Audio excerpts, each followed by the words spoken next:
Assalamualaikum warahmatullahi wabarakatuh.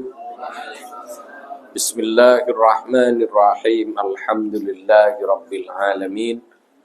Allahumma salli ala sayyidina Muhammadin al-fatihi lima ughliqa wal khatimi lima sabaqa nasiril haqqi bil haqq wal hadi ila siratikal mustaqim wa ala alihi haqqa qadrihi wa miqdarihil azim. Amma ba'du, usikum wa nafsi bittaqwallah faqad fazal muttaqun.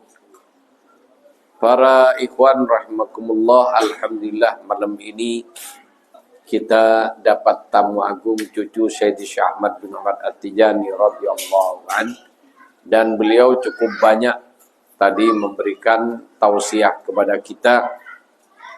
Kemudian ada yang sempat saya jelaskan, ada yang belum sempat. Tolong yang di bawah jangan rame. Kemudian di antara yang belum sempat dijelaskan tadi ditanyakan sama Pak siapa? Pak Ansari tentang ya beliau tidak suka kalau dalam wadifah ada air diletakkan di depan. Ya. Dan mana niatnya ikhwan bagus, ingin dapat berkahnya wadifah. Ya sebagaimana yang bolak-balik saya katakan, ikhwan Tijani dan keluarganya. Ya. Sekali lagi, ikhwan Tijani dan keluarganya kalau benar Tijani dijamin berkah. Yang ruwet itu kalau ikhwan Tijani menyalahi aturan thariqah. Kemudian memang orang Indonesia ini kalau tidak disebut nama, kalau tidak real, itu tidak puas. Itu. Ya seperti yang pernah saya ceritakan. Ya, ada orang selamatan bangun rumah bagus, ngundang kiai karena doanya pendek, tidak puas. Selamatan lagi ngundang almarhum Kiai Abdul Razak Imam. Ya dia ya ulama sepuh dan ya bijak lah menghadapi orang bodoh. Maaf saya terpaksa ngomong ya, orang masyarakat awam kan bodoh, ya bodoh dalam pemahaman agama. Ya karena kayak gitu, ya tidak puas karena tidak disebut, maka disebut semuanya, sak jendelanya, pintunya, ubinnya, ya wa karamikah, ya. Jadi kayak bahasa Arab. Disebut semua, puas. Ya demikian juga ikhwan, ya, dengan janji yang sudah jelas, ya, Kanjeng Nabi yang janji. Ikhwan kalau benar, ya, sekali lagi kalau benar, kalau tidak benar lain lagi ceritanya. Ikhwan kalau benar thariqahnya, dirinya, kedua orang tuanya, istrinya, anak-anaknya, ya, termasuk istri-istrinya, ya. Jadi dan anak-anaknya dari istri-istrinya, itu jaminannya yadkhulunal jannata bighairi hisabin wala iqab. Akan masuk surga tanpa hisab dan tanpa disiksa dulu. Itu. Logikanya kalau sudah akhirat dijamin, kira-kira dunia dijamin apa enggak? Itu. Jadi kalau sudah akhirat aja dijamin, surganya surga yang VIP, kira-kira dunianya bagaimana? Ya dijamin. Cuma perlu disadari dunia ini darul balayah, kata Syekh. Dunia ini adalah tempatnya ujian, ya. Jadi selama dunia diuji, ada yang diuji dengan kekayaan. Banyak orang celaka karena kekayaannya. Kenapa? Ya orang kalau kaya biasanya tidak merasa diuji. Beda dengan pas lagi tidak punya uang, sekampung tahu dikabarin. Apalagi dagangannya bangkrut, sekampung dikabarin. Tapi kalau lagi tajir setiap hari dapat miliaran, kalau perlu tidak ada yang tahu. Benar apa tidak? Dan orang beranggapan kalau bangkrut diuji, kalau dagangannya laris atau lagi naik daun merasa tidak diuji. Padahal kalau yang kita tahu, yang saya tahu, ujian yang berat itu ketika kita diberi kemudahan. Ya, coba perjalanan saja. Perjalanan kayak jalan ini kan sempit, kasar. Ada enggak kecelakaan di jalan sini? Iya kan? Coba di jalan yang depan, yang mulus. Sering enggak kecelakaan? Jadi adanya kecelakaan di jalan yang mulus, apalagi di tol, kalau sampai terjadi bisa wassalam. Itu. Jadi tempat yang mudah, kemudahan itu ujian dari Allah. Sering manusia ketika dapat kemudahan langsung enteng, meremehkan itu. Jadi itu para ikhwan rahimakumullah, ya. Di antaranya juga yaitu karena tidak ngerti bahwa dirinya sudah dijamin kalau benar. Ya. Maka akhirnya masih nyari lagi. Ya sama dengan orang Tijani yang masih bingung datang ziarah ke sana kemari. Sudah dijamin dengan catatan tidak usah kemana-mana. Cuma yaitu kalau belum real, belum percaya. Itu. Sehingga yang hari ke sana kemari. Ya termasuk ketika wadifah ilalah sibuk bawa air. Itu. Istrinya masih mau hamil 1 tahun lagi dibawain sekarang kalau perlu.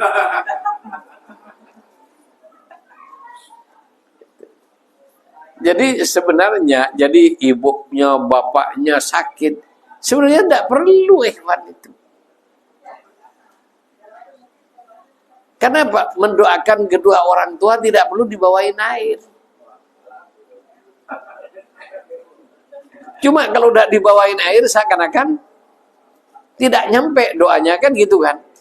Istrinya kalau udah diguyur dengan air seakan-akan tidak akan dapat barokahnya wadifah.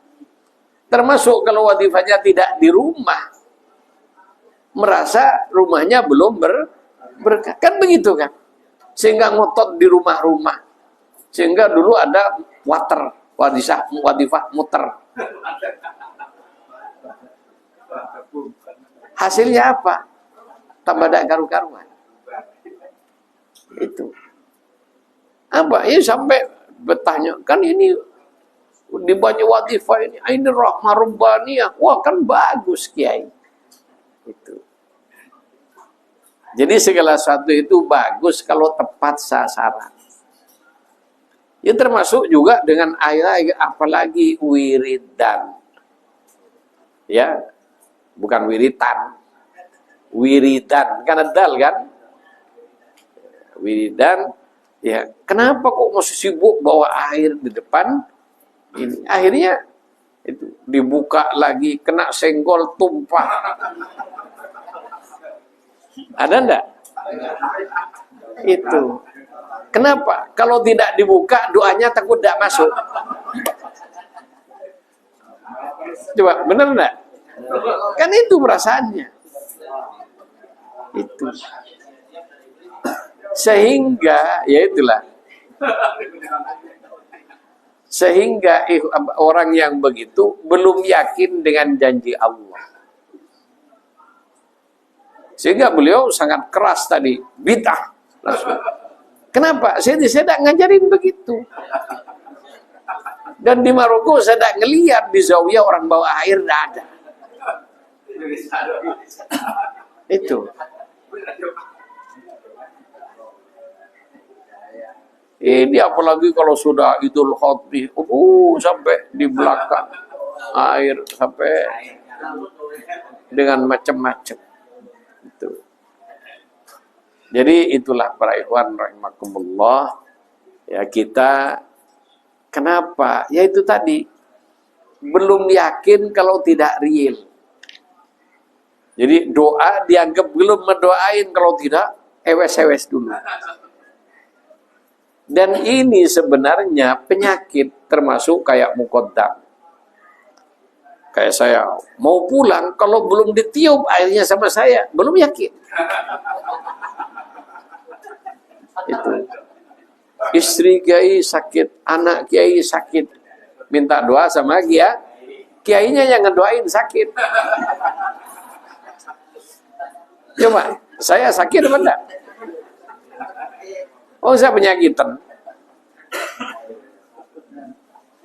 Itu. Oleh karena itu ya sudah, ya menurut saya penyakit ya penyakit, jangan terlalu dibawa kemana-mana. Ya penyakit diobatin, berdoa, sudah. Dan kesembuhan dari Allah Subhanahu Wa Taala bukan karena apapun. Sehingga ya ikhwan, ini kiai setelah minum air wadifah dari kiai, alhamdulillah begini. Saya ketawa dalam hati. Wong penyakit saya ada hilang-hilang ini. Dan ini bukan, jadi kalau andaikan saya kata beliau membisniskan thariqah, saya tidak ngomong begini. Apalagi ada ikhwan datang, alhamdulillah setelah didoain sama kiai begini, ya langsung tepuk tangan. Kalau doaku ini sudah kayak ini, kan gitu kan? Itu paling gampang dieksploitasi hewan kayak gitu. Kalau ingin tambah ini, sampean harus begini, harus begini. Itu sekian cuannya. Nah, itu. Jadi ini para ikhwan rahimakumullah. Jadi beliau mengajak kita berthariqah sebagaimana saya berthariqah. Ngajak kita berthariqah sebagaimana ashabus syekh berthariqah. Apa? Ibadah lillah. Ibadah karena Allah. Dan Allah sudah janji, wa may yattaqillaha yaj'al lahu makhrajan wa yarzuqhu min haitsu la yahtasib. Kalau kamu bertakwa kepada Allah, Allah akan memberi jalan keluar dari semua urusan kamu. Kesulitan-kesulitan akan diberi jalan keluar yang baik oleh Allah Subhanahu wa taala. Kesulitan macam-macam, yang penyakit, yang utang, yang apa, itu bagian dari kesulitan. Terus bagaimana Allah akan berikan jalan keluar? Ketika kamu bertakwa.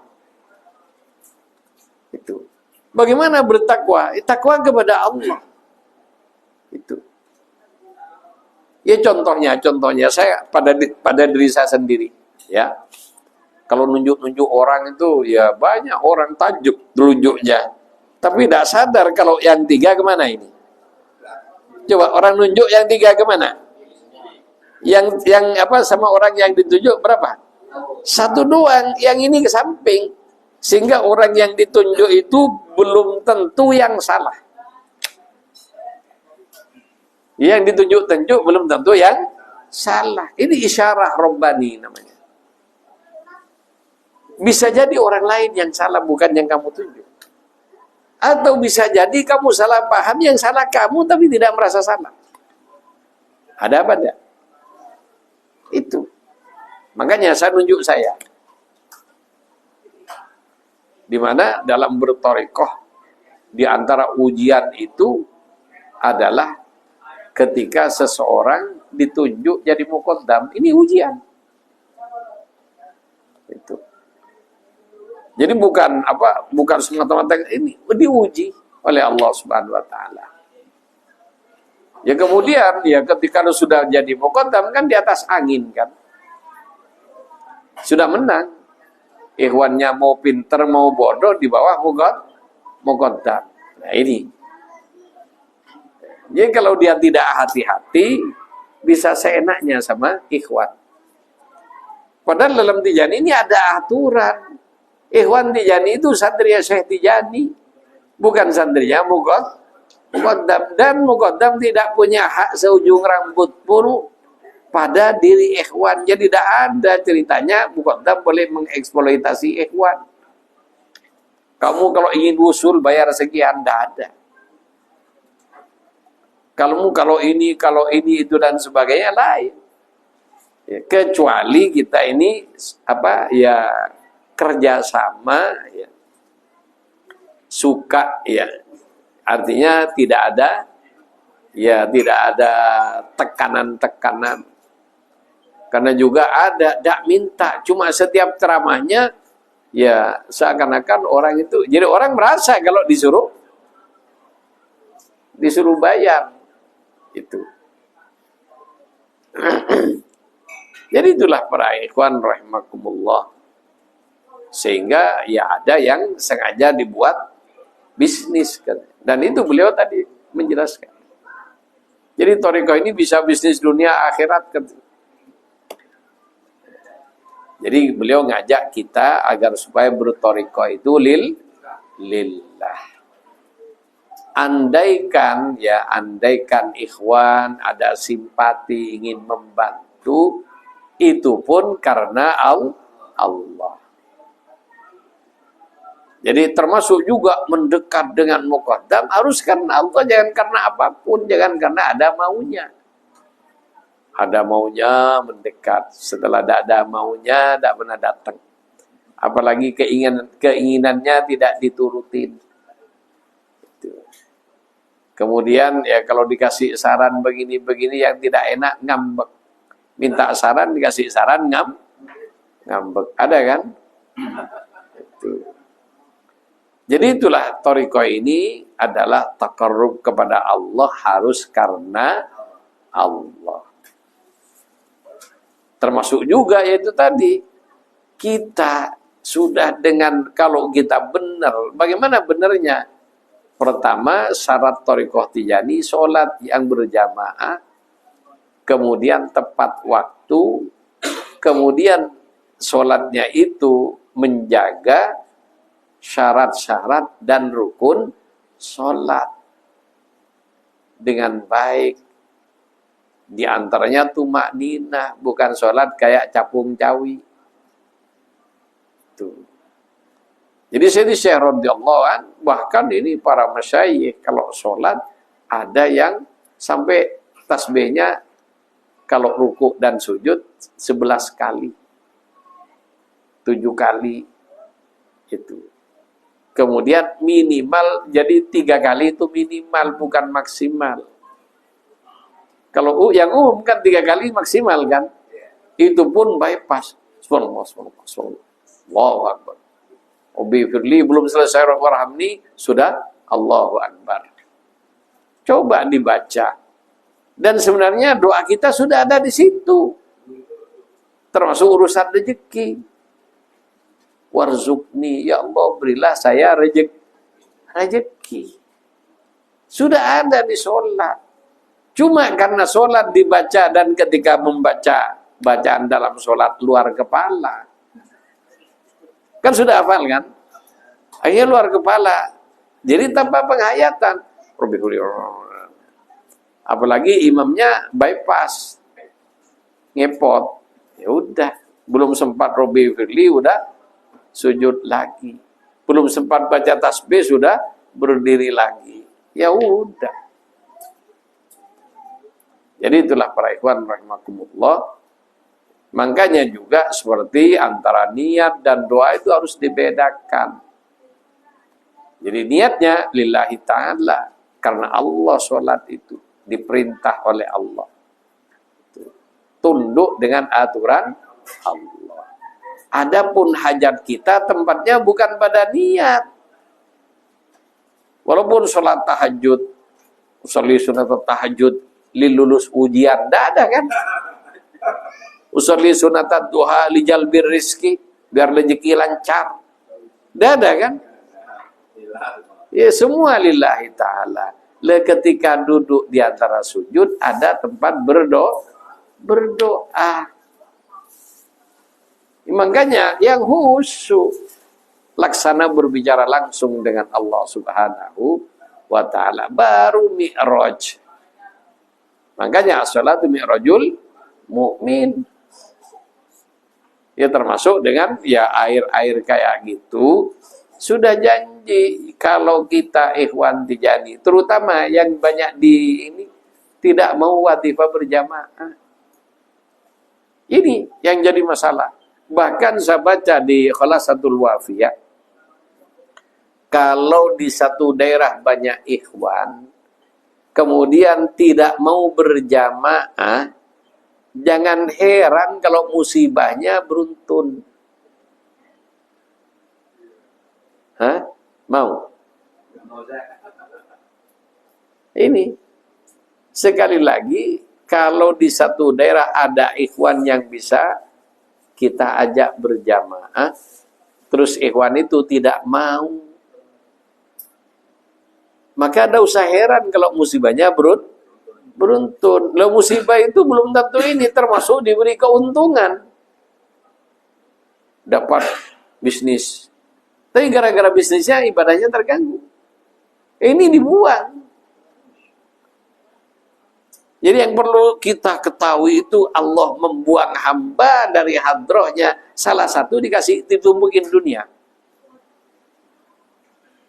Kenapa? Orang kalau sudah lagi banyak urusan dunia, sana sini sibuk, akhirnya sampai wadifah pun, wirid pun, HP tidak boleh jauh-jauh.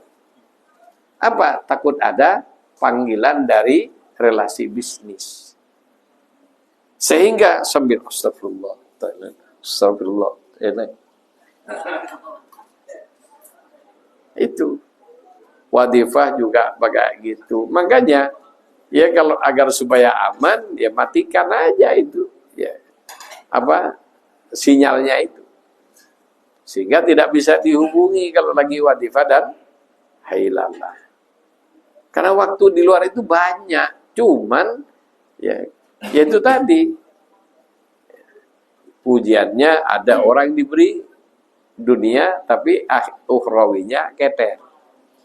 Lah kalau sudah kayak gitu, itu tandanya diuji oleh Allah dengan dunia, berarti kita tidak lulus. Sehingga ikhwan Tijani kalau benar-benar ihtimam dengan torekohnya, ya dia terutama tidak mau jauh dari zawiyah. Ketika jauh dari zawiyah, dia berusaha mencari teman yang bisa diajak wadifah berjamaah walaupun hanya berdua. Jadi dia selalu mencari. Sehingga setiap keputusannya mau pindah, mau apa, yang dipikir dulu sholatnya dan wiridnya.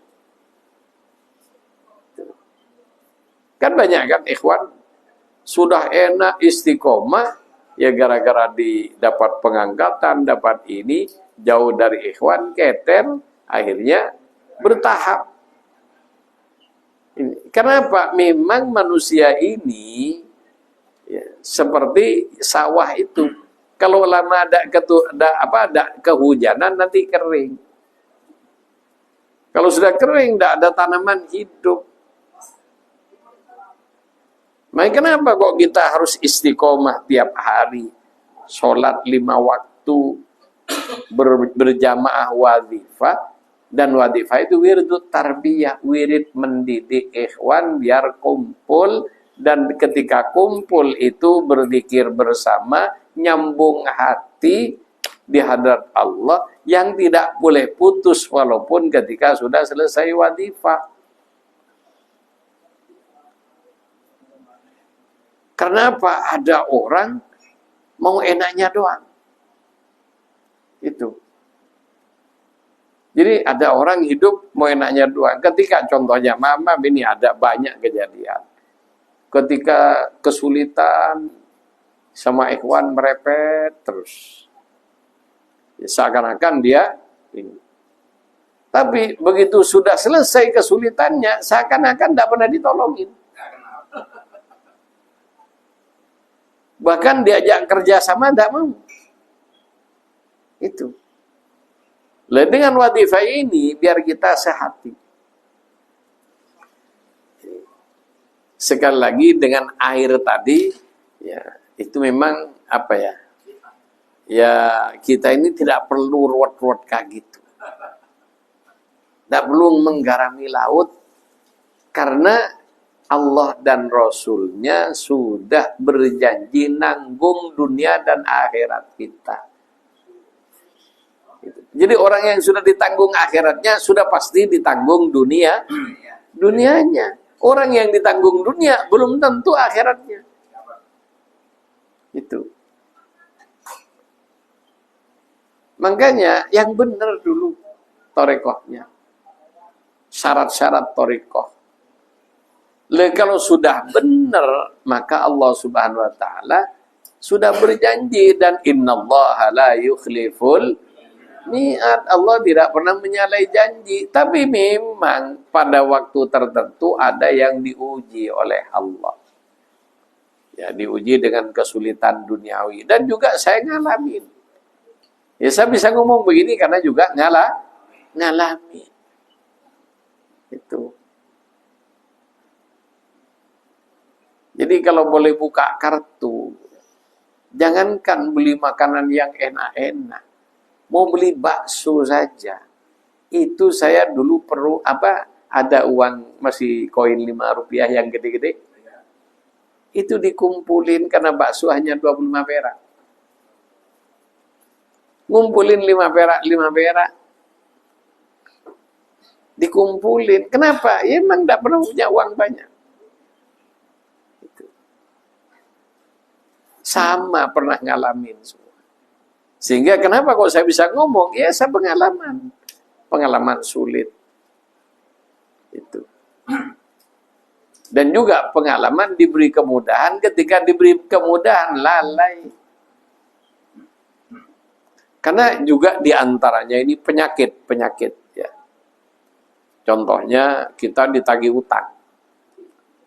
Ketika ditagih utang, pikirannya punya utang misalnya 300.000, yang penting dapat 300.000 langsung mau tak kasihkan. Kan gitu kan? Ketika dapat 500.000, tanggung. HP belum punya. Ya kan? Akhirnya, ya daripada tidak pakai HP, dibeliin HP, akhirnya untuk bayar utangnya nggak ada. Padahal HP ini keinginan, bukan kebutuhan. Kebutuhannya tadi kan utang kan? Nyaur utang kebutuhan daripada dikejar-kejar.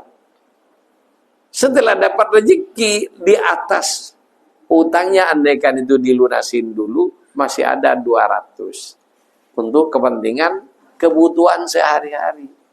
Tapi kalau sudah nafsu, ya, begitu dapat 1 juta, pas sayang, kelihatan, iya kalau diberi HP yang 500, kalau 1 juta diberikan 300, 700 sisanya. Kalau beli HP dah cukup. Pikirannya ingin yang lebih bagus. Betul? Jadi ini juga ujian. Sehingga ya kalau kita ingin ngelunasin utang, ya tidak usah mikir yang lain, utang dulu. Itu. Dan orang ya, di antara yang menyebabkan kefakiran, ya, di antara yang menjadi orang itu fakir, di antaranya adalah punya utang dan tidak ada niatan membayar. Ya ada kesengajaan. Kenapa? Sudah ada dikasih rezeki oleh Allah, tidak dibayarkan, berarti tidak niat kan? Digunakan untuk yang lain. Orang yang kayak gini calon fakir selamanya. Itu. Oleh karena itu, ayo kita bangun masa depan kita dengan mengikuti hukum Allah Subhanahu wa ta'ala. Kalau kita punya tanggungan, ayo bertahap kita usahakan. Jadi kita tidak perlu nyumbang dulu, tanggungan dulu dilunasi. Insya Allah. Kalau sudah bebas dari utang ini, hidup enak, tenang. Ini para ikhwan rahimakumullah. Jadi saya alami. Dikejar-kejar utang juga pernah ngalami. Kenapa? Dan dari apa? Kecerobohan. Apalagi berdagang. Ya. Orangnya tidak bakat kayak gini, saya tidak bakat berdagang. Bagaimana kalau saya berdagang ketika uang masuk berapa saja, tidak mikir mana pokoknya, mana labanya. Langsung digegam ketika sampai di toko sudah habis. Kenapa? Keinginan banyak. Kadang-kadang kebutuhannya belum sempat dibeli, keinginannya dulu yang dibeli. Ini juga.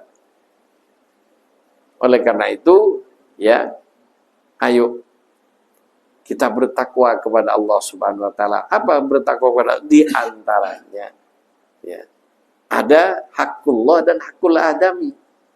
Kalau kita berdosa kepada Allah, beristighfar selesai. Jadi tiap hari pagi sore astagfirullah astagfirullah, diampuni dosa kita. Tiap hari kita wadifah, ada istighfarnya untuk mengampuni dosa kita. Tapi kalau kita punya dosa manusiawi, hubungan antar manusia belum dapat ampunan kecuali kita minta maaf dengan yang bersangkutan. Dan ini akan menjadi duri, ya, dalam hidup kita. Yang tidak nyaman, kenapa? Coba, ya, kalau kita sudah diuji kayak gitu, ke sana pinjem belum lunas. Sehingga mau lewat sana takut. Akhirnya minjem ke teman yang sono. Mau lewat sono takut lagi. Akhirnya jalan buntu semua. Dan akhirnya bisa jadi orang ketika sudah sering tanya, iya sama saya juga punya. Oh iya sama saya juga punya. Akhirnya ijma. Jadi bukan hanya dalam hukum, ijma ulama. Ijma masyarakat ini kalau ngutang tidak bayar. Jadi ijma. Akhirnya karena sudah ijma juga nanti tidak usah dikasih. Itu nanti. Berarti dia sendiri yang nutup jalan rezekinya. Oleh karena itu kalau kita punya tanggungan pada orang belum mampu, bilang apa adanya. Insya Allah ya kita orang tersebut ya kan manusia juga. Kalau kita ngomong baik-baik ini. Tapi kalau kita tidak ngomong, apalagi sudah yang dapat yang punya peminjam sudah tahu kalau dapat duit tidak bayar ya nanti repot nanti. Wah itu jangan dikasih kedua kalinya atau ketiga kali. Jadi yang nutup rezeki kita sendiri. Makanya umayyattaqillah ja'allahu makhraja. Diantaranya kalau kita bertakwa kepada Allah, karena ini hubungan manusiawi, bahkan Nabi tidak mau mensolati orang yang punya utang ini, maka cepat diselesaikan. Jadi lebih baik tidak punya apa-apa tapi tidak punya utang, dari punya barang bagus ya tapi ya kesana kemari dikejar-kejar. Ini bagian dari umayyattaqillah yaj'allahu makhraja. Dan wa yarzuqu min haitsu la yahtasib. Kalau sudah orang percaya kepada kita, ya sekali lagi kalau kita sudah dipercaya orang, ketika orang itu Allah kasih rezeki, kemudian dia juga ingin menyalurkan rezekinya untuk dikembangkan, nyari teman untuk diajak kerjasama, ya kan, sebagai pemodal. Sehingga ya kalau kita sudah mempunyai nama baik, tidak pernah macam-macam, kalau dikasih amanat dikerjakan, maka ketika ada orang yang punya duit, ya dapat duit nomplok, maka yang dipikir mau dikembangkan kemana? OCI. Orangnya amanah. Dipanggil. Layak tasib. Tidak pernah mikir, tiba-tiba dipanggil, dikasih modal. Itu salah satu contohnya. Min haitsu layak tasib. Jadi yang membuka tingkah pola kita. Yang menutup rezeki kita adalah tingkah kita. Itu. Di antaranya makna wa may yattaqillah itu.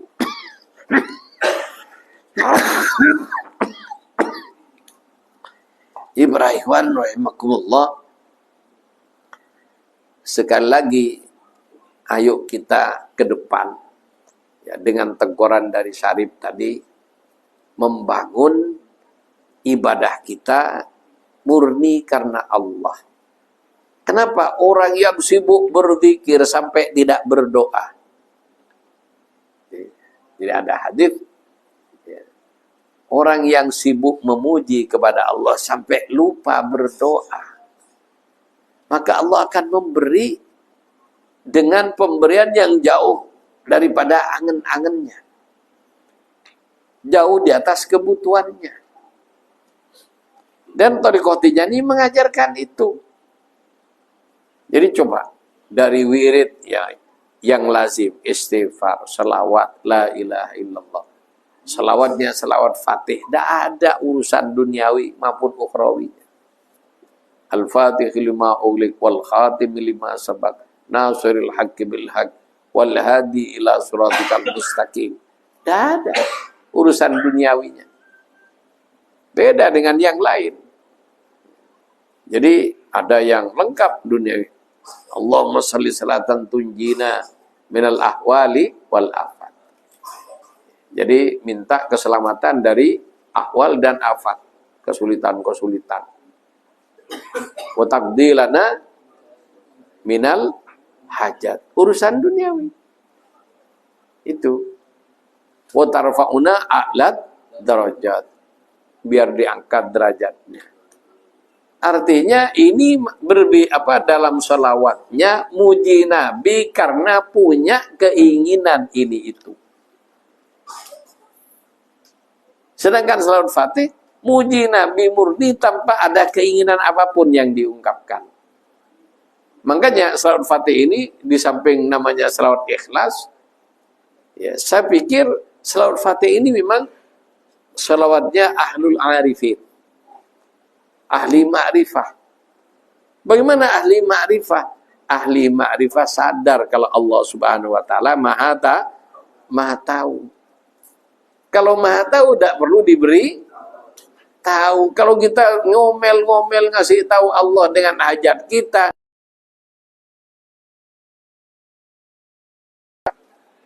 sehingga berkurang menghormati Allah Subhanahu wa taala. Syekh Tijaniyah radhiyallahu anhu ngajarin kita menghormati dan menjunjung tinggi Allah Subhanahu wa taala dan Rasulnya dengan penghormatan dan penjunjung tinggi yang maksimal, sampai tidak pernah nyebut kebutuhan apapun dari urusan dunia dan akhirat kita. Ini cuma salawat Fatih, tidak ada. Tidak ada kebutuhan apapun. Jawharatul Kamal, tidak ada kebutuhan dunianya apapun. Pujian murni pada keagungan Rasulullah di hadrat Allah Subhanahu wa ta'ala. Makanya, ya, wirid Tijani itu, ya karena memang dibaca kenceng bareng-bareng. Orang yang tidak ngerti dianggap wirid Tijani ini wirid yang biasa-biasa. Padahal wirid Tijani ini mempunyai nilai dunia akhirat, termasuk khusus ya wiridnya orang-orang yang wusul kepada Allah. Kenapa? Orang yang wusul sudah tidak nyebut apapun urusan dunia, termasuk urusan akhirat. Gitu. Karena dalam ibadah ini ada tiga. Ada orang ibadahnya dunia terus sampai standar menilai berhasil tidaknya kalau sudah dunia lancar. Kemudian yang berikutnya akhirat. Tujuannya biar selamat di akhirat. Mending daripada yang dunia. Orang yang mikir akhirat, dunia yang dikasih oleh Allah, akhiratnya pasti dapat. Dunia dapat. Tijani tidak mikir dunia, tidak mikir akhirat, tidak nyebut dunia, tidak nyebut akhirat. Apa? Langsung tauhid murni, ibadah lillah, billah, fillah, ilallah. Itu wiridnya Ahmad Tijani gitu. Makanya di astagfirullah tidak ada. Astagfirullah, mohon ampun aja kepada Allah. Salawat Fatih, la ilaha illallah, tidak ada. Tidak nyebut dunia apapun, tidak nyebut akhirat apa. Lillah. wadifahnya juga kayak gitu, hailalahnya apalagi. Itu. Sehingga ya nilainya kalau dengan iktikad yang benar, maka menjadi benar-benar wirid yang lillah.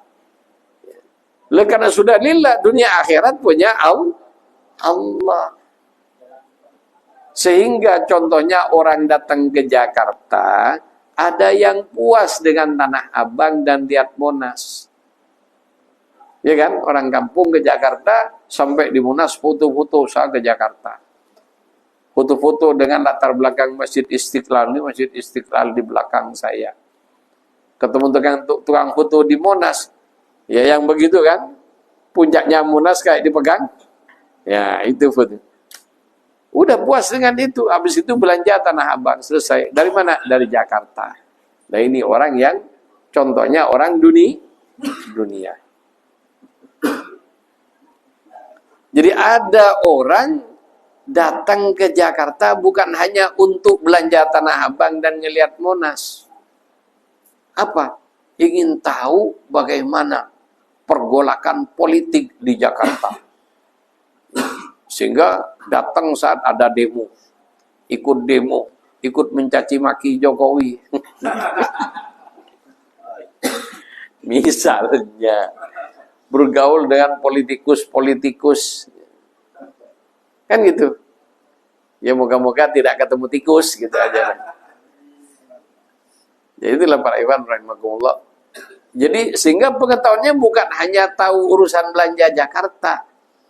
Ya karena bergaulnya dengan orang-orang yang berbicara nasib bangsa, maka lebih tinggi kedudukannya, bicaranya bukan hanya urusan beli pokok Jailani nanti ya.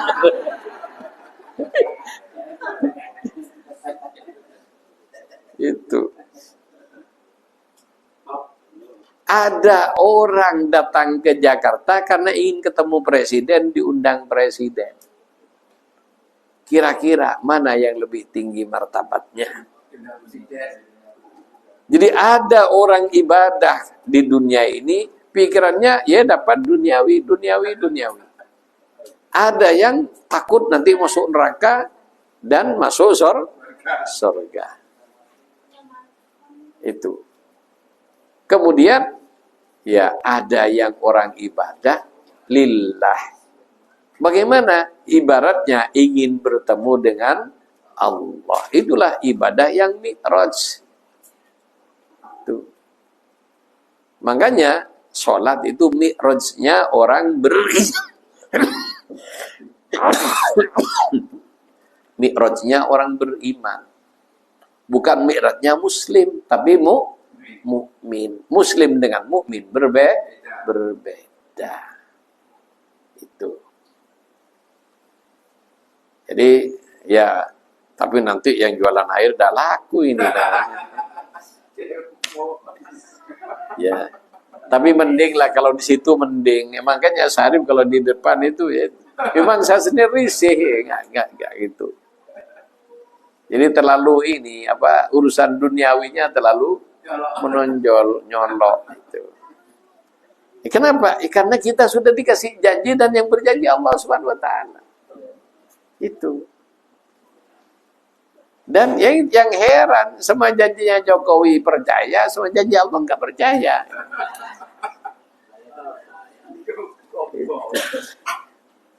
Itulah para ikhwan rahimakumullah.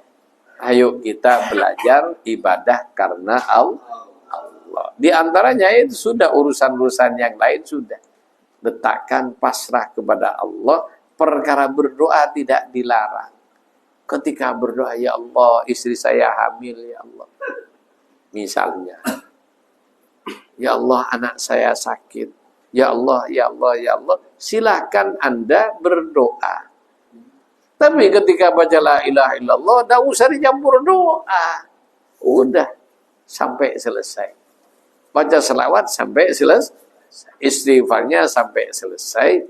Setelah itu ada ruang untuk berdoa. Setelah tawassul dengan Nabi. Ya, jadi juga pengertian tawassul juga kalau tidak disebut. Ya ini ikhwan yang tidak selesai-selesai pertanyaannya. Gimana? Saya kan ngaji di sana kalau tidak disebut. Kan gitu kan? Kalau tidak tawassul dengan kiai saya, seakan-akan ibadahnya tidak sampai. Padahal ya ketika kita sholat, kita zikir, kita baca Quran dan ibadah dalam segala bentuknya, termasuk juga muamalah kerja di kantor, kerja yang halal, maka guru matematik kita kebagian. Guru apa yang jadi yang kita kerjakan ini apa? Tentang bahasa. Jadi walaupun guru bahasa Indonesia, kalau ikhlas ngajar pada muridnya, setelah itu muridnya ngajar, maka guru ya SD, SMP, SMA itu kebahagiaan, tidak usah disebut. Yang heran kalau guru ngaji disebut, guru SMP, SMA-nya tidak dianggap guru. Betul apa tidak? Itu padahal mereka semua guru kita. Dan ketika kita ibadah, semua yang terlibat dengan ibadah kita kebagian. Yang membagi Allah Subhanahu wa taala dan dapat 100%. Bukan hanya orang tua kita, bukan hanya buyut kita, ke atas sampai Kanjeng Nabi.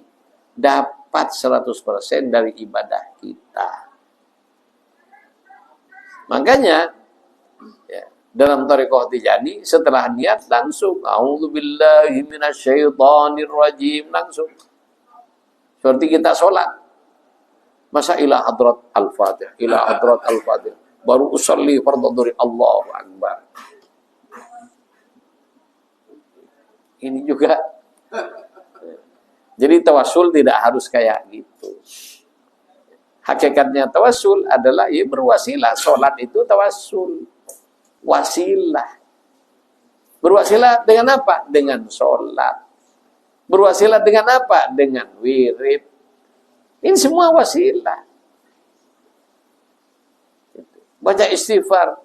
Yang membuat kita bisa membaca istighfar kan dari guru ngaji Alif Batasa itu kan. Jadi mereka tidak usah disebut, dapat. Yang heran, yang disebut, yang dipikir guru-gurunya yang kiai, yang Alif Batasa tidak dipikir. Betul atau tidak? Padahal walaupun andaikan tidak diajari Alif Batasa sama guru itu, kalau hanya mondok tidak belajar, kiainya banyak kesibukan, banyak yang diurus. Jadi guru-guru ini dapat semua. Apalagi ketika mereka ikhlas ngajarin kita. Ini memang kemana-mana. Masalahnya bukan hanya satu masalah. Jadi yang disebut oleh Syarif tadi, ya kalau dijelasin panjang.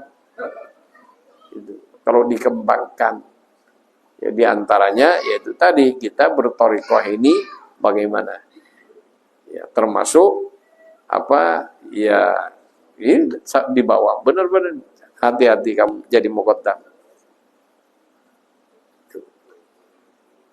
Benar-benar memberikan peringatan, ingat tanggung jawab, dia bilang. Iya ngeri kalau tahu-tahu, kalau sudah bilang tanggung jawab ngeri. Jadi ini para ikhwan rahimakumullah. Jadi berkenaan dengan pertanyaan Pak Ansari Talib tadi, ya bagaimana dengan air kok Syarif langsung keras? Emang aslinya kayak gitu. Ya sebenarnya juga saya mau ngomong, kadang-kadang saya tidak tegaan. Walaupun padahal kata orang saya ini kan makjeleb kalau ngomongnya ketegaan kan. Aslinya ada, tidak tega juga ngomong gitu lah. Ya, mumpung diomongin langsung tak lanjutin kan ya. Sehingga ya, tapi beli air sama itu biarkan juga. Ini para ikhwan rahimakumullah, ya terutama dengan yang berkenaan dengan kita sudah cukup. Allah sudah menjamin dan kita harus yakin. Terus gimana kalau sakit? Sudah obatin aja. Itu. Dan Anda pulang baca Fatihah, kemudian niat syifa, niat obat, sudah tiup sendiri. Selesai. Jadi Ikhwan Tijani ini sudah punya obat pada dirinya. Cuma tidak pede. Rasanya kalau bukan muqaddam yang niup, ya kurang betul. Padahal Ikhwan sudah punya semua. Tidak usah tidak usah ke muqaddam. Makanya yang kayak gini ini kurang laku. Jadi tidak bernilai bisnis ceramahnya. Yang ada itu harus ke muqaddam kan begitu. Ini yang pertanyaan Pak Ansari di situ. Kemudian apalagi tadi permasalahannya yang cukup ini sensitif tadi yang perlu dijelaskan lagi. Hah? Kenapa? Oh iya. Iya, jadi ini juga taswis kata beliau. Ya setiap zaman itu sudah ada taswis. Bahkan kenapa kok umat Islam sampai sekarang tidak selesai bertengkar dengan umat Islam? Bukan hanya sekarang, sejak zaman Nabi sudah ada. Zaman sahabat sudah banyak. Ya termasuk timbulnya hadis-hadis palsu. Ya kenapa? Ya banyak orang berbicara agama tapi dalam pikirannya dunia, bisnis. Makanya kata Sayyid tadi, ya orang yang berpakaian ulama, ya padahal dia bukan ulama. Ya. Kemudian sok jadi muqaddam, padahal hakikatnya bukan muqaddam. Ya, sehingga ya ada kan yang ngaku muqaddam. Dari mana sanadnya? Ya saya bermimpi. Ya, ini jadi muqaddam impian itu sudah bukan banyak kejadian. Jadi muqaddam kata Sayyid tadi adalah diberikan oleh orang hidup ke orang hidup. Artinya untuk khusus muqaddam aslinya harus langsung. Kok ada Sayyid memberikan ijazah takdim melalui surat, tapi orang itu sudah dikenal. Bukan dengan orang yang tidak kenal, tidak pernah ketemu, tidak pernah kenal dan tidak tahu siapa orangnya, ya kayak apa tabiatnya langsung ditakdir. Ya akhirnya bikin ulah. Lah itu yang tidak boleh. Kalau saya walaupun misalnya tidak dikenal langsung ditakdim oleh Sayyid. Di antaranya ada muqaddam wafat. Karena kalau di Maroko itu ya di satu zawiyah satu muqaddam. Yang lucu ada satu zawiyah semua yang wiridan di situ muqaddam. Jadi yang wiridan di situ muqaddam semua. Yang wiridan 5 orang muqaddam semua. Ya, jadi tidak ada ikhwannya muqaddam semua. Ya itu. Ya, jadi lucunya ya. Dan itu terjadi mulai zaman dulu. Jadi para ikhwan rahimakumullah, jadi taswis tadi ya, alladzi yuwaswisu fi sudurin nas. Ya karena ingin punya ini, bikin obsesi jadi ini jadi itu, bikin di luar. Ya. Sehingga kayak yang di Bogor dulu bilang begini, bilang begitu, ngaku khalifah dan lain sebagainya. Ya, kemudian ya sebenarnya orang kena jin. Ya. Kemudian orang itu kalau karena punya keistimewaan langsung kalau punya kelebihan dianggap benar. Hanya banyak pengikutnya. Ya, kemudian dia minta pembenaran pada saya bilang itu kena jin. Dan itu tidak benar dan lain sebagainya. Ya akhirnya terjadilah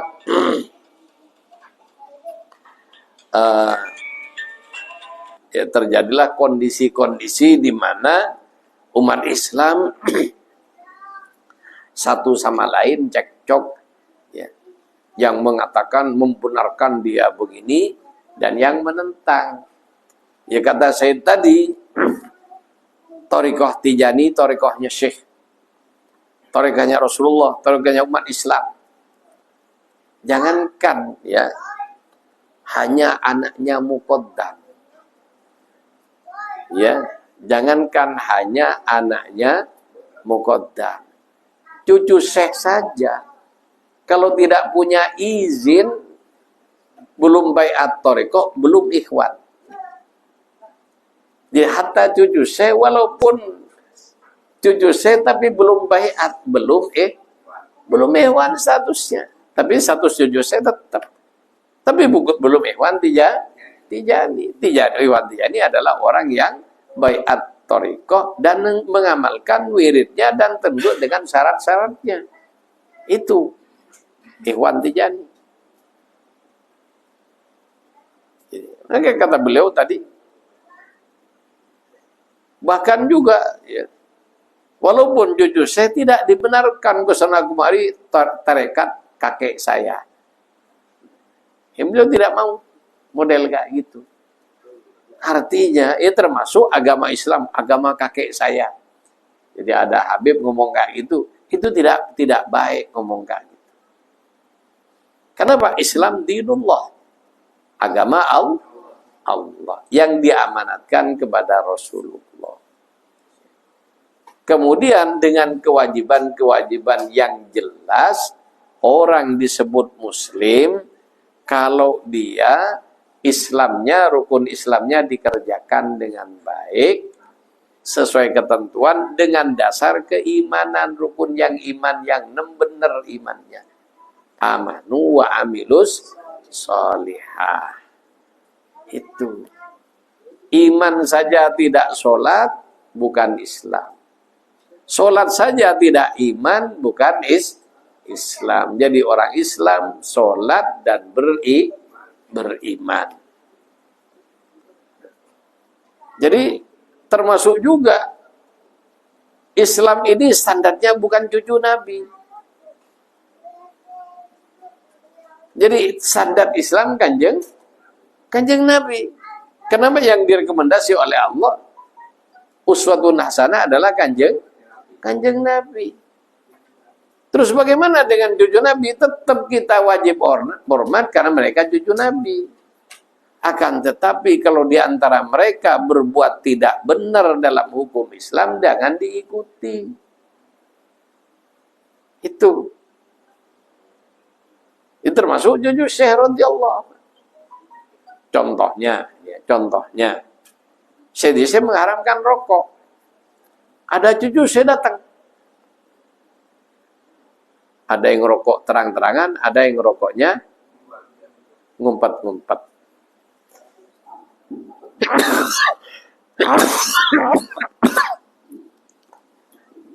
Tidak dibenarkan kita ngerokok karena ngelihat cucu saya ngerokok.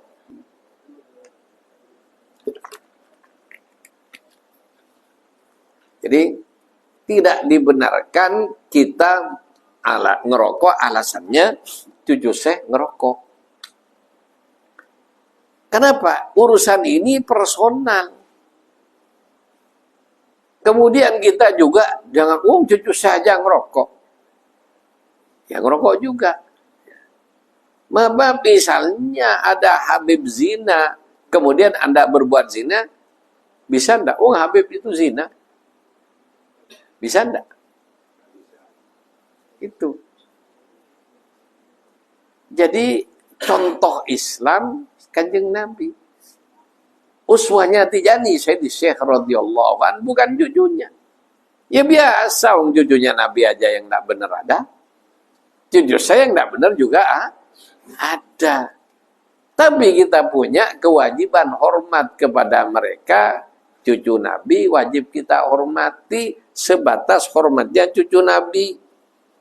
Bukan mengikuti semua yang dilakukan laksana ikutnya kita pada Nabi. Tidak. Nabi kita kanjeng Nabi sallallahu alaihi wasallam. Rasulullah sallallahu alaihi wasallam. Contohnya Rasulullah. Kemudian hukum sudah jelas. Yang haram ya haram. Yang wajib ya wajib. Yang sunnah ya sunnah. Yang makruh ya makruh. Mubah ya mubah. Tidak berubah-ubah. Itu. Kemudian misalnya kita berbuat maksiat. Dicatat sama malaikat. Nanti di akhirat, ketika ditanya, kenapa kamu berbuat maksiat? Wong itu cucunya Nabi berbuat maksiat. Kira-kira dibentung enggak kita? Jadi tidak ada urusan. Cucu Nabi, cucu Syekh, urusan sendiri, bukan urusan kita. Dan uswah kita dalam Islam Kanjeng Nabi, dalam Thariqah Sayyidi Syekh. Titik. Kemudian sudah ada fikihnya, yang wajib dikerjakan, yang dilarang dikerjakan, ya, yang sunnah dikerjakan, yang makruh dikerjakan, sudah ada semua. Dan kita juga tidak dibenarkan membanding-bandingkan Thariqah Tijani yang dan apa saja yang ada dalam Tijani dengan Thariqah lain, kemudian kita ngambil yang ada pada Thariqah lain. Jadi saya bilang rokok haram. Itu kiai wali merokok. Tidak bisa. Itu. Jadi nanti kalau digitukan ya sudah ikut dia aja. Gimana? Kalau digitukan sama saya. Sama yang ditetapkan saya tidak mau ikut, malah ikut ketetapan orang lain. Ya termasuk juga walaupun muqaddam. Sekali lagi ini ya. Jadi walaupun saya sendiri, semoga Allah menjaga saya. Misalnya saya berbuat salah dalam thariqah, ikhwan jangan ikutin.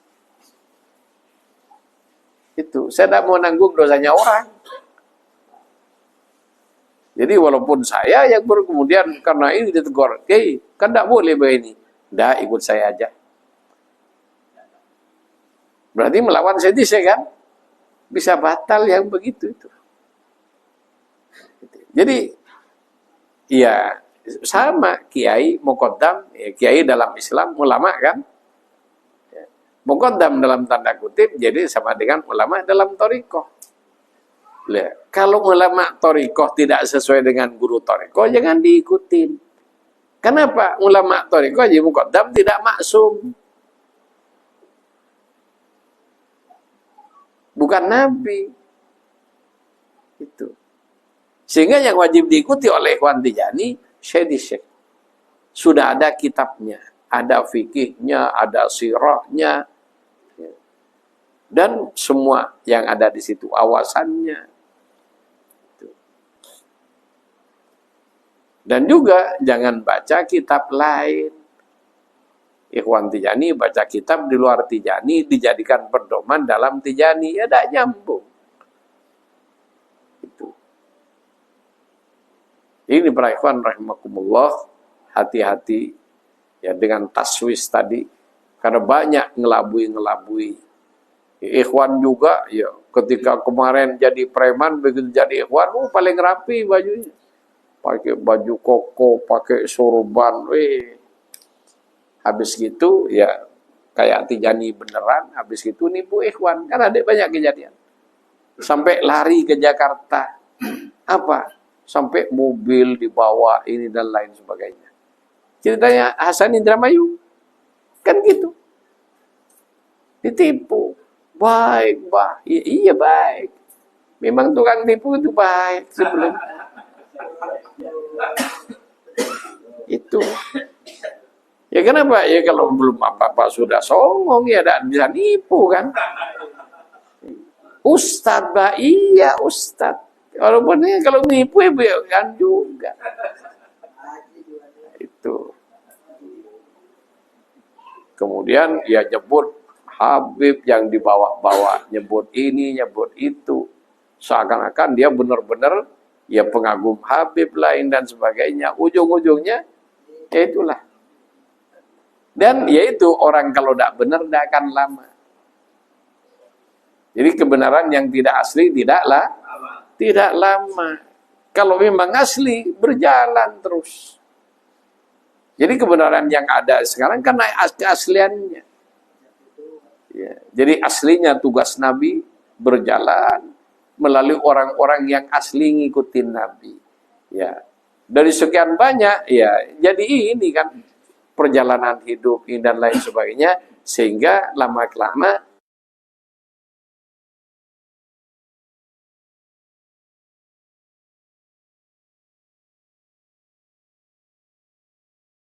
tak hanya ikut-ikutan, maka pada suatu saat akan terbuka juga kedoknya. Zaman dulu, zaman Orde Baru, kan harus Golkar, harus ini, kalau tidak, kayak sekarang ini ada intimidasi. Ya kalau sekarang kan baru sekarang ada intimidasi. Kalau zaman Orde Baru, waduh, itu. Jadi ada ikhwan masuk Tijani itu bukan karena ingin masuk Tijani. Apa? Intel. Nguntit kiai cari salahnya. Itu.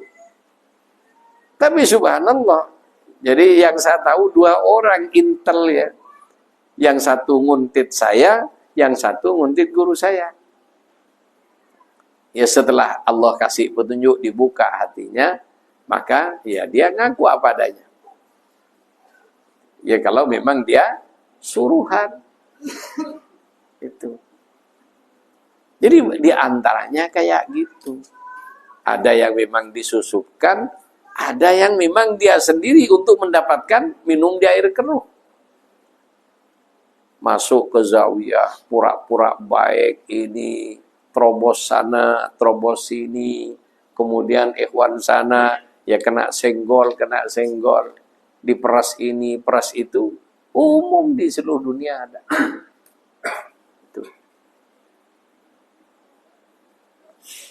Itu. Jadi, aduh, jadi banyak. Jadi apa? Berpakaian seakan-akan dia ikhwan yang benar, padahal dia tidak benar. Ingin mengambil sesuatu. Itu. Ya hati-hati dengan kayak gitu. Jadi seakan-akan ya ini kan. Sekali lagi coba, saya kan selalu ngomong, saya walaupun muqaddam tidak berani mengklaim ikhwan sebagai murid. Itu. Saksikan, saya tidak menganggap Ikhwan Tijani murid saya. Saya hanya ngantar ikhwan kepada syekh. Kalau ikhwan menghargai saya karena saya memberikan banyak bimbingan seperti ini, sesuai dengan anjuran saya di syekh, kewajiban saya. Kalau ikhwan menghargai itu, alhamdulillah, terima kasih. Akan tetapi, apa yang saya lakukan tidak bisa dijadikan dasar hukum untuk menjadikan ikhwan sebagai murid pribadi, kemudian dijadikan kendaraan untuk mendapatkan keinginan-keinginan pribadi. Tuh. Jadi ini ya hatta muqaddam kalau apa secara khusus mengakui ikhwan sebagai murid pribadinya, batal muqaddamnya. Ini anggaran dasar dalam thariqah Tijani. Jadi muqaddam kalau ngakuin ikhwan murid pribadinya batal. Kira-kira kalau bukan muqaddam, apalagi mentarbiyah. Tarbiyah. Saya aja tidak berani mengatakan ini tarbiyah saya. Kenapa? Tarbiyahnya Tijani, saya di syekh.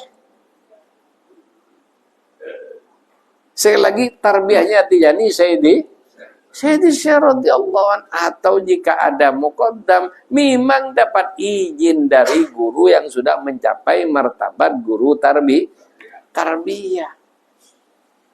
Itu pun tetap disandarkan ke Sayyidi Syekh, tidak pada dirinya.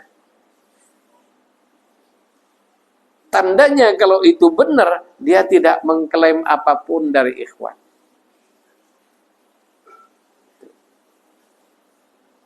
Jadi tidak mengharuskan kamu harus tunduk pada saya, tidak. Tapi memberitahu kalau syarat-syarat dalam tarbiyah seperti ini, ada ketundukan total, itu hanya menyampaikan syurutut thariqah. Syarat-syarat dalam tarbiyah. Itu. Ini dalam thariqah Tijani, ketundukan ikhwan pada muqaddam jika muqaddam tersebut benar-benar menyampaikan bimbingan syekh kepada ikhwan. Ikhwan itu wajib taat. Taatnya kepada syekh. Sehingga ketika dia menyampaikan sesuatu yang tidak sesuai dengan ketentuan Sayyidi Syekh, tidak wajib taat. Ya, apalagi pas ada bumbu-bumbu, harus taat total. Jadi ketika ini duitnya, nah ini bahaya. Itu. Ya mohon maaf, pernahkah saya narik Anda harus bayar duit ini pada saya? Hah? Ini hak kita. Kenapa? Saya takut. Kecuali memang ya kayak tadi, ya kita semuanya ikhwan yang punya. Makanya saya tidak ikut ngumumin kan. Terus aja saya tidak mau ikhwan itu tidak datang ke zawiyah, takut datang karena tidak bawa duit. Tidak enak sama Pak Yai, takut kayak gitu. Makanya saya jaga. Ini kita terus terang aja. Ya. Jadi kita tidak perlu ini demi kebaikan bersama, dan saya ngomong gini demi menjaga saya. Sehingga kalau saya mohon maaf misalnya bisa saya melebihi batas kewenangan saya, kasih tahu enggak apa-apa. Saya ingin selamat juga. Ya. Jadi saksikan saya ingin. Makanya saya tidak berani kalian murid saya enggak. Bahkan anak-anak yang ngaji di sini, saya bilang, kamu niatnya ngaji ke Sayyidi Syekh. Kenapa? Ilmu tidak harus datang sekarang. Ketika kamu dapat ilmu yang barokah dari Syekh, dikit, tapi nanti setelah di masyarakat berkembang. Itu. Jadi kalau sudah mendapatkan ilmu yang barokah, maka berkembang. Karena saya merasa belum punya barokah yang kayak Syekh, maka saya sandarkan santri yang ada di sini, saya suruh niat ngaji ke pesantrennya Syekh. Saya hanya tukang jaga doang. Itu. Jadi kalau niatnya benar, saya jamin. Apa? Jaminannya Kanjeng Nabi dan Syekh. Jadi kalau Anda niatnya benar, insya Allah nanti. Tapi kalau niatnya tidak benar, wallahu a'lam. Kalau benar Anda punya niat yang baik, nanti saya yang ngatur. Jadi kalau hanya ilmu itu ketika Allah mau memberi, tidak usah repot. Kalau kita yang hanya belajar dengan manusia, manusia punya kemampuan terbatas. Tapi ketika Allah mau memberi, idza arada syai'an ayakul lahu kun fayakun. Dan nyampainya tidak perlu cepat, nyampainya al-barqil asta. Itu. Jadi nyampainya pada kita al-barqil asta, sudah secepat kilat. Itu. Jadi tidak usah repot nanti tiba-tiba, iya kok bisa saya? Kok bisa tiba-tiba? Ini pas berkembang itu. Ya, yang disebut ilmu laduni. Kalau belajar ke saya tidak akan dapat. Kalau Anda niat belajar sama Syekh, Syekh punya cara untuk itu. Makanya saya di sini hanya menekankan ikhwan, anak-anak yang ngaji di sini, ikut wadifah tiap hari. Udah, ikut wadifah. Insya Allah kalau istiqomah, nanti berkahnya di belakang hari. Itu. Karena sekarang ini sudah berat. Kondisi zaman kayak gini, semuanya pegang HP. Walaupun sudah dulu dikumpulin semua, ya yang punya duit beli HP diumpetin. Iya kan? Itu. Tidak bisa. Beda kalau sapi dikasih tampar selesai sudah kan? Dikasih. Tapi kalau manusia, itu. Makanya ya saya serahkan ke Sayyidi Syekh radhiyallahu an, insyaallah. Ya, insyaallah. Saya jamin insyaallah nanti orang-orang yang benar niatnya akan mendapatkan berkahnya. Itu. Ya termasuk para ikhwan semuanya, ya biasalah ada waktu diuji.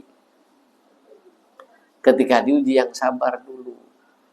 Dan ujian itu baru selesai, ya, baru berakhir kalau memang waktunya sudah selesai. Kalau belum, tidak akan selesai. Sehingga ketika saya dimintai doakan, iya, saya berdoa. Akan tetapi hati saya serahkan semuanya kepada Sayyidi Syekh radhiyallahu anhu. Karena dia yang berhak di zawiyah. Berhak dalam thariqah. Ya kata Syed Zainal Abidin tadi, induk zawiyah di Maroko. Tapi zawiyah yang dinisbatkan dengan Sayyidi Syekh itu Zawiyatus Syekh radhiyallahu anhu. Itu. Jadi sekali lagi zawiyah yang hatinya ketika pertama kali membina zawiyah, niatnya sebagai zawiyahnya Syekh, maka itu jadi zawiyahnya Syekh radhiyallahu anhu. Salah satunya, ya, tandanya qabul, ya, moga-moga ini jalan terus, hati saya tidak diubah. Itu ikhwan betah. Coba saya tanya, adakah ikhwan yang tidak betah di zawiyah di sini? Datang jam berapa saja, kayak datang ke rumahnya sendiri dan tidak merasa asing. Coba Anda anggap ini rumah saya, berani tidak Anda datang jam 2 malam? Malu ya. Berani tidak Anda ada pamitan masuk ke zawiyah? Hah? Mau ketemunya pagi, oh kapan datang? Tadi malam. Tidak pamitan. Ya kalau saya anggap ini zawiyah saya bilang kurang ajar. Masa orang datang tidak pamitan? Iya kan? Karena saya anggap ini zawiyahnya Syekh. Ya seperti anak datang ke rumah orang tuanya. Itu. Ya alhamdulillah ini kenyataan. Karena ada zawiyah dan yang bersangkutan ya imamnya ini nganggap punya dia. Jadi ikhwanmu datang malas. Segan. Seperti tamu datangnya. Bahkan orang yang bukan ikhwan di sini betah. Bukan ikhwan kemarin. Kalau tidak buru-buru dia tidak pulang-pulang dia. Tamu kan bareng mantu saya. Betah kan? Itu. Kenapa? Ini. Ya sudah seperti masjid. Ya kalau sudah dinyatakan sebagai masjid, ya tempat umat Islam yang mana saja masuk sholat, tidak usah permisi dengan takmir. Takmir itu kan hanya tukang jaga dan ngerawat masjid untuk melayani umat. Demikian juga saya tukang jaga doang. Itu. Itulah, mari kita perbaiki niat kita. Sehingga kita diterima oleh Allah dan Rasulullah dan Sayyidi Syekh radhiyallahu anhu. Ada yang mau bertanya lagi? Tadi saya yang dikatakan definisi tadi apa belum dibahas? Definisi. Oh, definisi Thariqah Tijaniyah. Ya, yang tadi kan sudah dijelaskan masalah definisi Thariqah itu. Jadi panjang, kalau itu dibahas lagi panjang Pak Jalil. Udah pulang-pulang. Selain itu ada? Kalau boleh, tadi mau dijelaskan Pak, yang tadi yang Syarif menyebut beberapa kali sore itu, apakah kata-kata ikhwan di sana membisniskan itu ya Pak ya, membisniskan apa? Ya jadi wajibah dibiasakan tempat usaha dibisnisin biar usahanya bagus. Udah usah bicara. Udah, ayo kita yang ada di sini aja, ya. Kita ada usaha yang lain. Itu. Nanti kalau saya membahas ini jadi fitnah nanti. Ya, cawe-cawe. Intervensi nanti. Ada lagi? Ya.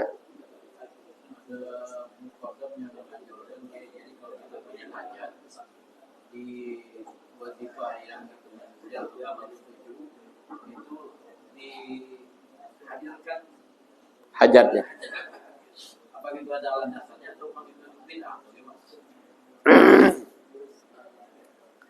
Jadi ini ada katanya Ustaz Azhar, ada anjuran. Dan itu ijtihad istilahnya. Jadi dia punya penemuan, ya, tidak ada di kitab, tapi dia punya keyakinan seperti itu. Kalau punya hajat, ketika wadifah, Jawharatul Kamal ke-7 langsung hajatnya dibayangin biar kabul. Ya. Jadi memang iya mungkin ya, kenapa? Pikirannya dunia kan, hajat kan. Tidak dia. Padahal terutama ketika Jawharatul Kamal ke-7 dan aslinya dari depan, ikhwan itu sejak awal aslinya hadirkan hatinya di hadratnya Kanjeng Nabi. Itu yang benar dari awal, terutama ketika Jawharatul Kamal. Terutama Jawharatul Kamal ke-7 itu memang khusus Kanjeng Nabi. Jawharatul Kamal 1 sampai 6 itu tawajuh kepada Allah dengan memuji Kanjeng Nabi karena Kanjeng Nabi kekasih Allah. Setelah itu Nabi datang. Ya, secara khusus ini. Artinya jangan berpikir Nabi yang datang. Karena Nabi itu sifatnya laksana matahari di siang bolong.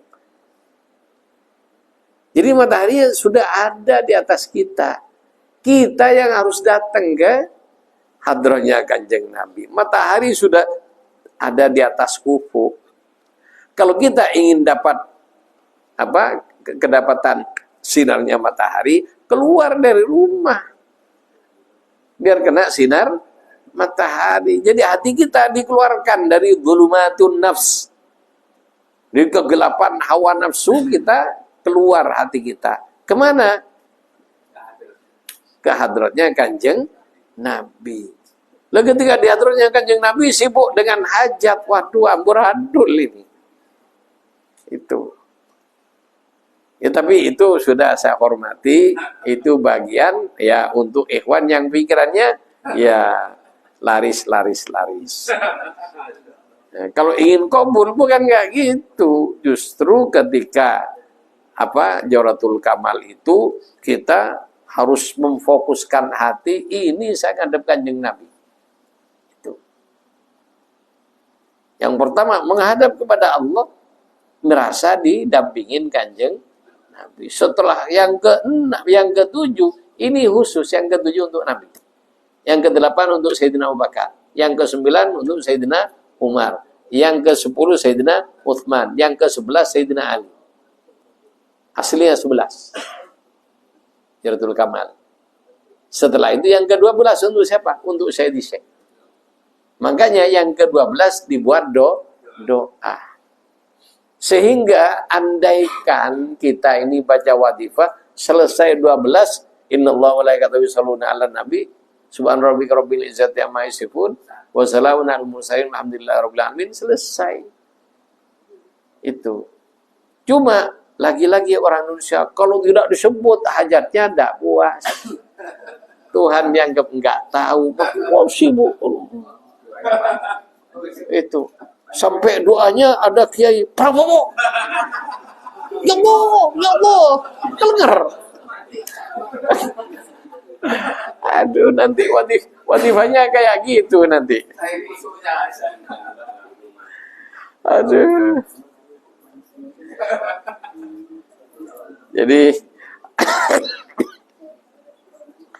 Jadi ayo wadifah ini lillahi ta'ala. Bukan berarti kita tidak boleh minta hajat kita.